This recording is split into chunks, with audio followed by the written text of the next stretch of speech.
In the small, sleepy town of Crestwood, where everyone knew each other's names and the streets were silent after dusk, there was one peculiar tradition. Every night at exactly 11:55 p.m., the local radio station, WCRS, would broadcast a message: "Good night, Crestwood. Sleep well." It was a comforting ritual, a whisper in the darkness that all was well.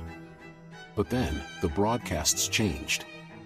It started subtly. The voice sounded off, a slight crackle that wasn't there before, or a tone that felt too hollow. People began to notice, but dismissed it as equipment issues or the DJ having a bad day.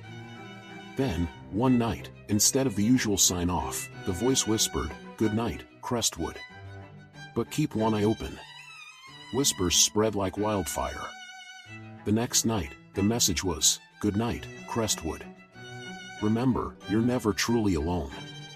Each night, the messages grew more ominous, more personal, as if the voice knew the secrets of every listener.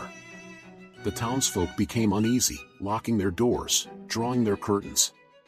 Calls to the station went unanswered. The station's building was dark, no sign of life.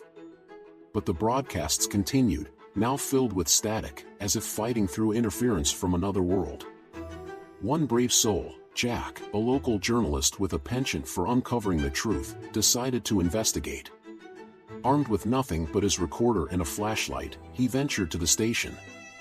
The door was ajar, the inside a tableau of abandonment, papers scattered, chairs overturned, but no sign of struggle, just an eerie silence. Jack found the broadcast room, the equipment still running, the microphone hanging like a noose.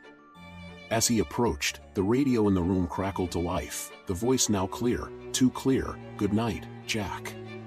Did you think you could stop me?" Heart racing, Jack tried to turn off the equipment, but it wouldn't power down. The voice laughed, a sound like static and sorrow combined. "You've come to join the broadcast, haven't you?" Suddenly, the room was filled with whispers, voices of the townsfolk, reciting their fears, their secrets, as if the station had become a conduit for the town's collective dread.